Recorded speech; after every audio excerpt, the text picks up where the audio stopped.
that myself. I think the wall is, how do I say this? Politically, substantively, officially, spiritually, religiously. Personally, I oppose the wall. Where's the money going to come from? First off, it really undermines who we are as a country. Apart from that, where's the money going to come from? This is a quote from Nancy Pelosi, U.S. House of Representatives.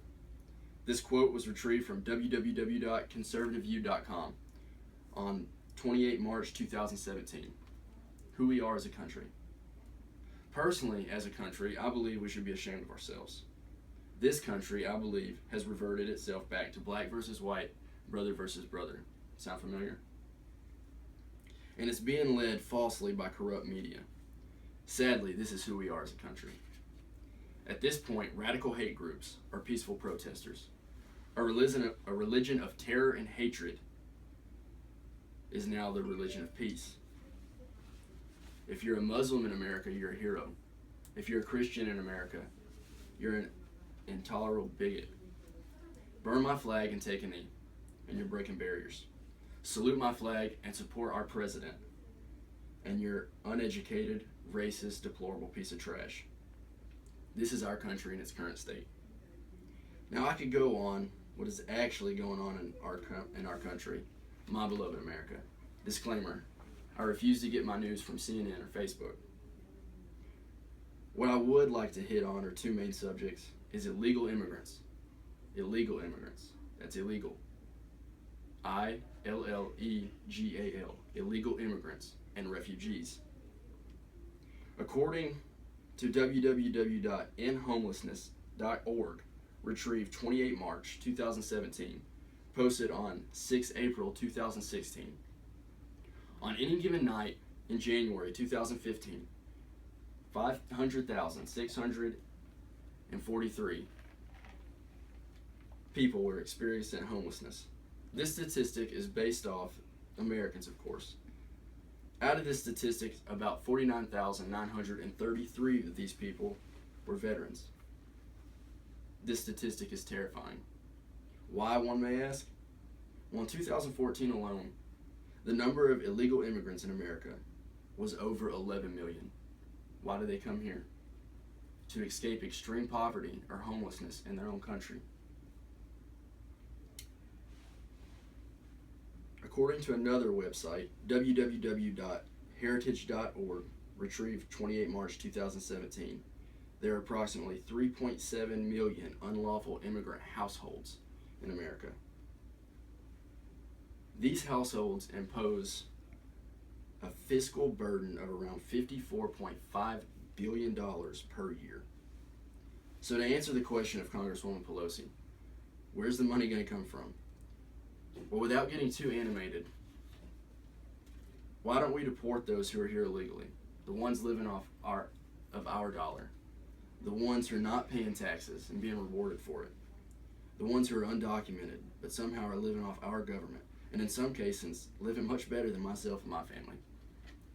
I'm a medically retired Sergeant of Marines.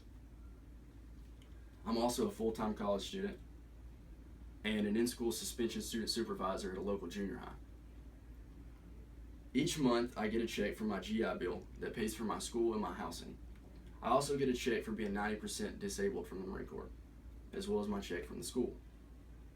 Now, in 2 years, my GI Bill will run out. So my schooling and my housing, luckily I'll be completed with. But that stops. The disability will continue, and of course, I plan on having a job. Now, as far as my government assistance goes, I served my country and broke my neck, quite literally broke my neck for the benefits that I am reaping from. I may have a biased opinion. However, I do not believe that somebody that is here illegal and has no other credentials than being an illegal immigrant earns those benefits. Now let's hit on the refugee situation. I shouldn't have to hit on homeless Americans again, but I'll go ahead and do it anyway. To refresh, it's almost 565,000.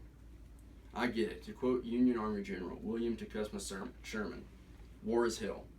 It can tear a country at its core and destroy everything in its path, especially when the other guys are relentless. However, let us reverse the roles. Let's put ourselves in their shoes and them in ours. There's quite a good chance that we'd be left out in the cold. On top of that, according to www.washingtonpost, retrieved 28 March 2017, once they're here, referring to the refugees,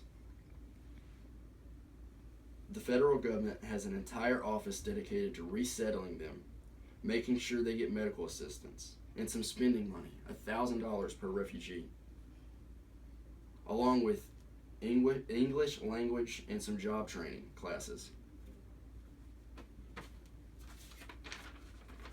What the heck? Are you serious?